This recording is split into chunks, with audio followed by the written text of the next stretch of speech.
Welcome to our channel. So today's session we are going to discuss about 8085 architecture. Okay.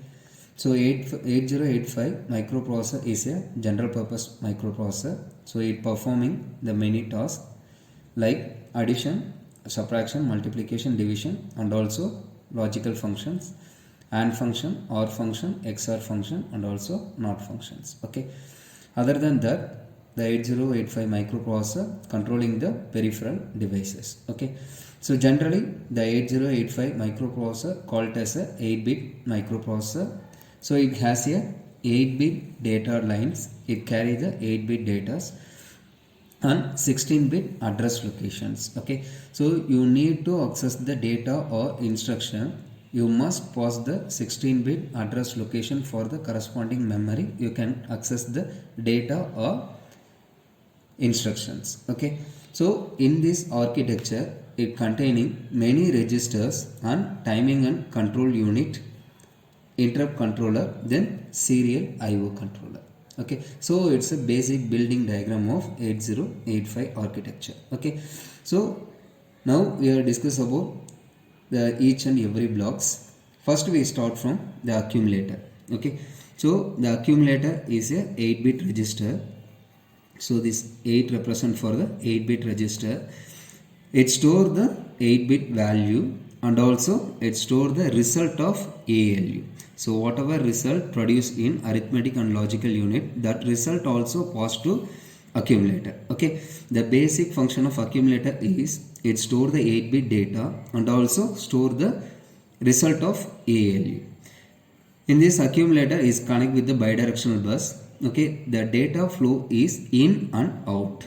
Okay, so you can get the data from memory and also you can pass the data from microprocessor to any LED display or memory units. Okay, the next register is temporary register. The temporary register also 8-bit.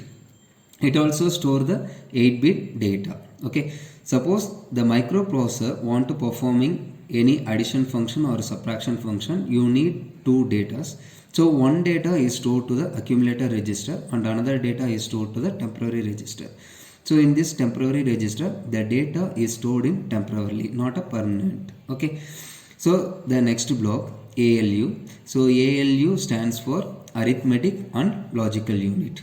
So in this block performing arithmetic function and also logical functions. Okay. So arithmetic function means you want to performing the mathematical calculation such as addition, subtraction, multiplication, division.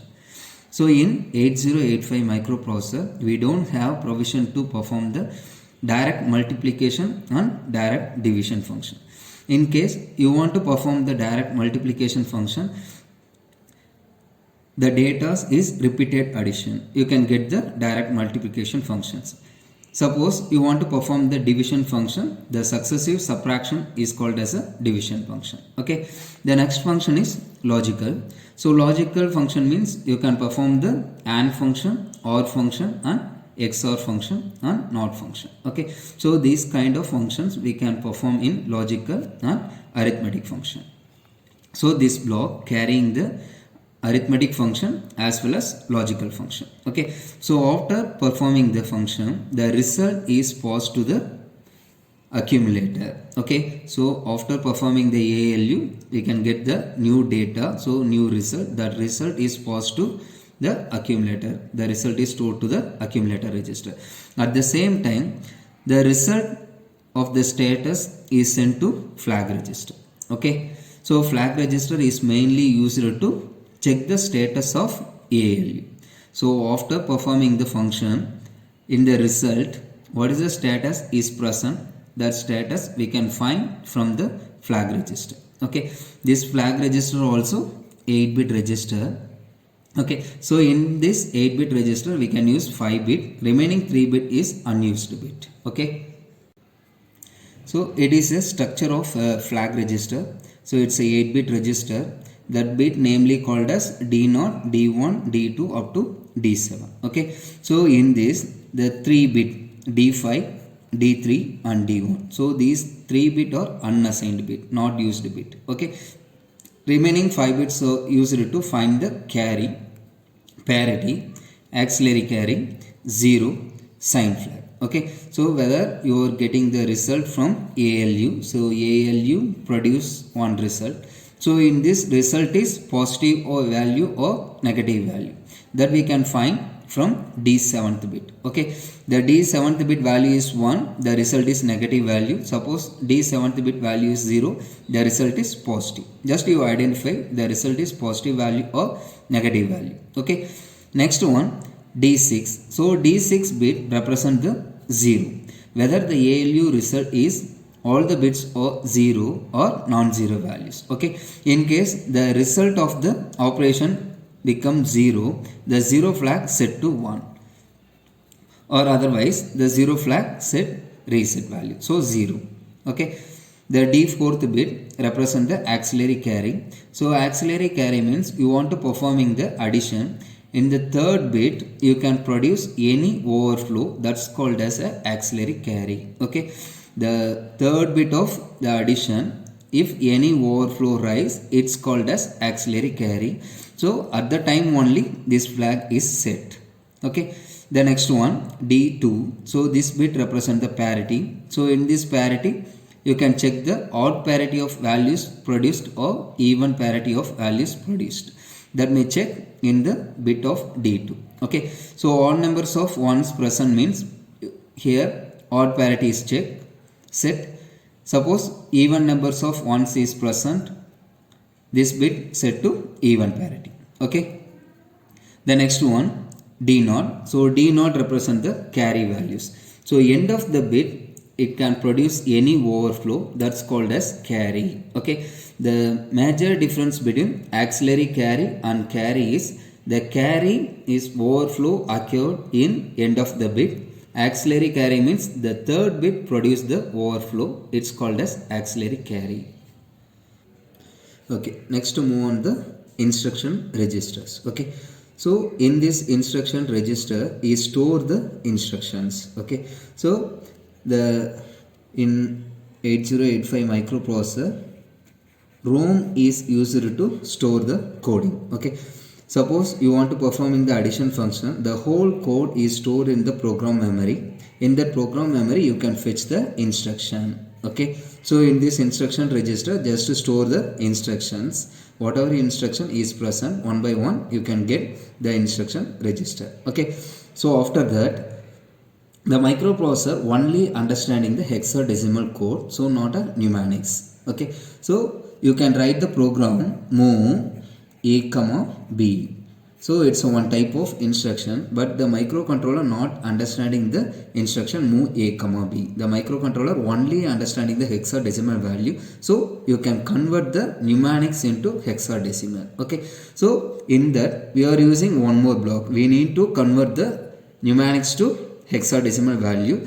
So here using the instruction decoder and machine cycle encoder block. The main use of this block is just converting the mnemonics into hexadecimal value. Okay, for example here I am writing the instruction move A comma B. So in that instruction the hexadecimal value is 0e. For example the hexadecimal value is 0e. Okay, so it's a hexadecimal value. After conversion of this instruction you can get the output 0e. Okay, this is the machine level language. So in this code is sent to the timing and control register. The microcontroller is understanding the register B content is moved to A register. Okay, only the timing and control register activating the two register blocks. So one is a accumulator and another one is a B register. Okay, so in this instruction the microcontroller triggering the two registers. So one is accumulator part and another one is a B register part. Okay, so after converting the hexadecimal value, that value is passed to the timer and control registers. Okay, so in this timer and control register is mainly used to triggering the different registers. So in this architecture we have multiple number of registers and buffers are there. You can enable the register and buffer through the timing and control signals. Based on this control signal you can trigger the registers. Okay, So in each block, the timer and control circuit signal is paused in each blocks. Okay. Here in the timer and control circuits, we have used for the multiple number of control signals, the namely called as X1 and X2. So these two signals are mainly used to pass the clock input signal. Okay, so you can generating the clock frequency through these two pins X1 and X2. Okay, so next one is clock out. So clock out means you can trigger the external of microprocessor, whatever device connecting the device you can enable. Okay, so next one, ready. So ready signal is passed to the microprocessor. Suppose you want to any peripheral devices connect means first you send one ready signal to the microprocessor. Okay, so next one, RD bar. So RD bar is a active low signal. It's a read function. If you want to read the data from memory unit, you can send the read signal to microprocessor, from microprocessor to memory unit.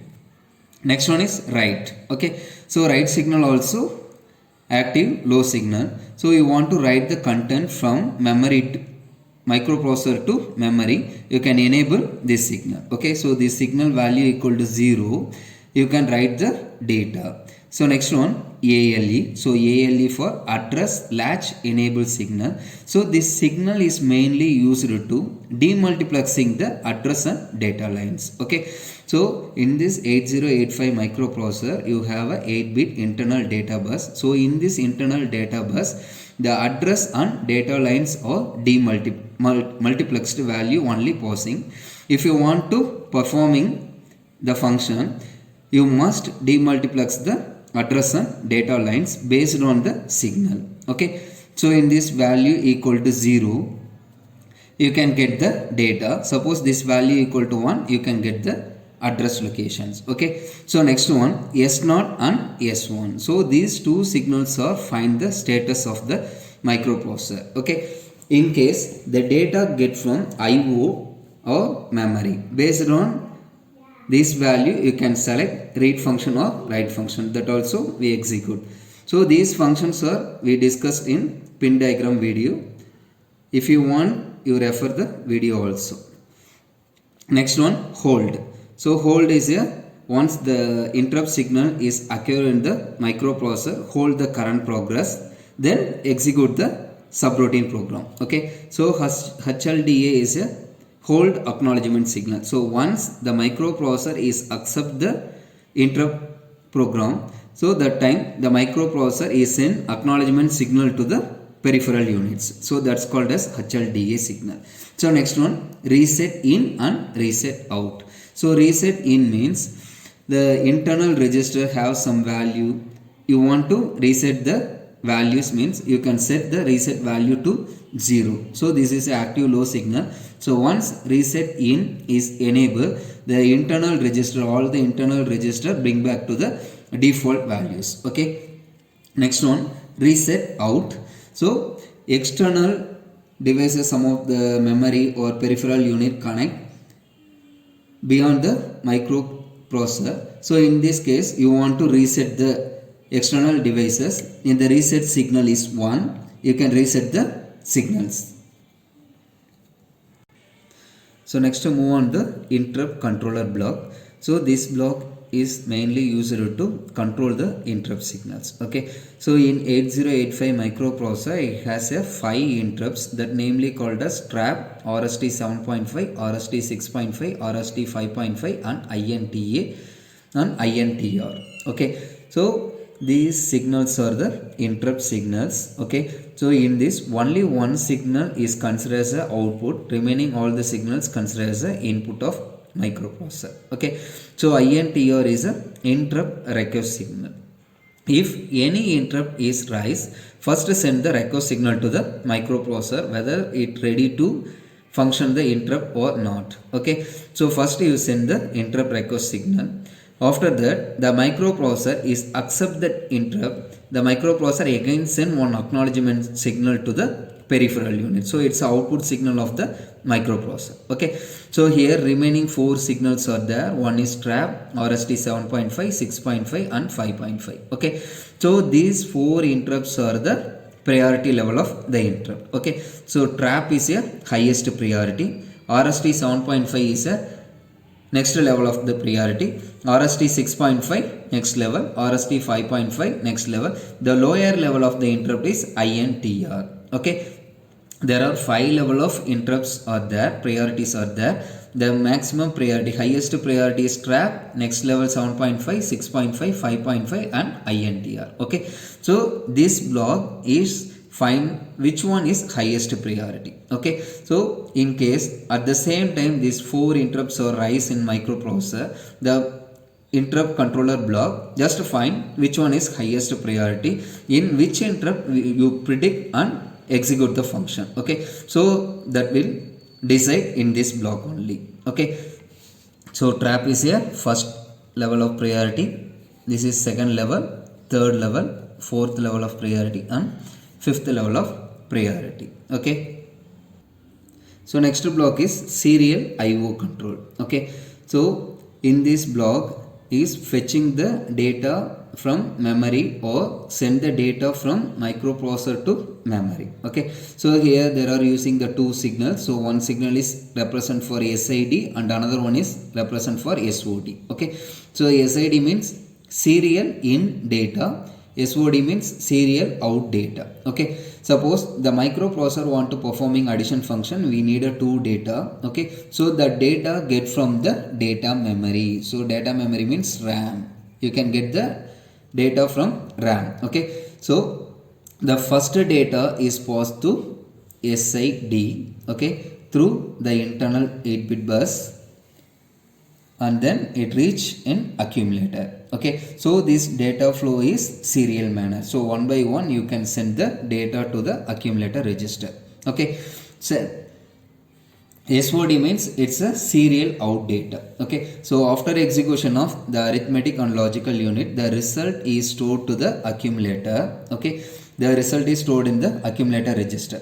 So this result you want to store in memory unit or you want to display in any display unit, means this accumulator data is passed through the 8-bit internal bus and this value is reached to SOD.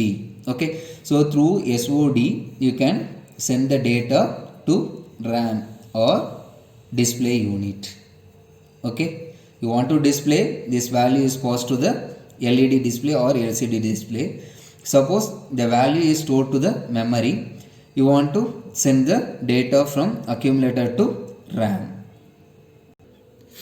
Okay, so next block is, so this is the next block. So in this block we can consider the pair registers. Okay, so W is a B, C, D, E, H and L. Okay, so here we are using the 8 register. So these 8 registers are used for individual function or otherwise pair functions. Okay, so in this 8085 microprocessor is performing the 8-bit addition and also 16-bit additions. Okay, suppose 8-bit addition, the accumulator register and temporary register is enough to performing the function. Suppose you want to execute the 16-bit calculation, means you go with the this registers. Okay, so you consider the pair register BC. So BC pair register, it containing the 16-bit value. Likewise DE, so DE also pair register, it containing the 16-bit data, and HL pair also, it's a 16-bit register. Okay, then next register is stack pointer.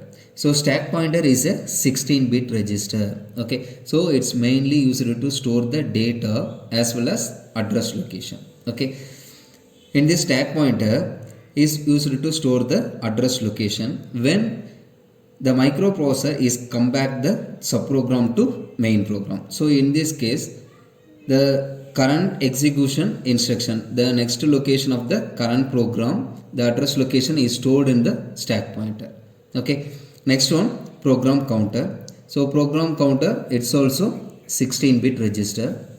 It stores the address location of the instruction. Okay, so whatever code you write, each line of code you can fix one memory location. Okay, mainly the program counter is point the current executing instruction. So once the instruction process is over, automatically increment the program counter value and then it show the next instruction, next executing instruction. Okay, so next block is increment and decrement address latch. Okay, so this block is used to increment the address lines and decrement the address lines.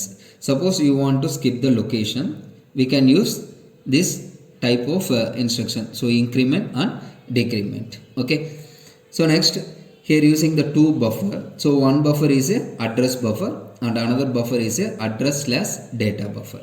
Okay, so the first block is address buffer. So in this address buffer, it's declare the higher order address location, that namely called as A8 to A15. Okay, so higher order address locations only you can get from the buffer, address buffer. Okay, suppose you want to fetch the data, means only here getting the higher order address location, we need the lower order address location. At the time only you can get the total 16-bit address location, you can get the data or instructions. Okay, so the second block is address slash data buffer. So it's a bidirectional bus is connect to the address slash data buffer. The signal is AD7 to AD0, so it's a multiplexed address and data lines travel in the bus. Okay, so you want to split the address and data, means first enabling the ALE signal, address latch enable signal, you want to demultiplex the address and data, you can get the data separate and address separate. Okay, so it's the explanation of 8085 microprocessor is over. Okay, thanks for visiting and subscribe my channel. Thank you.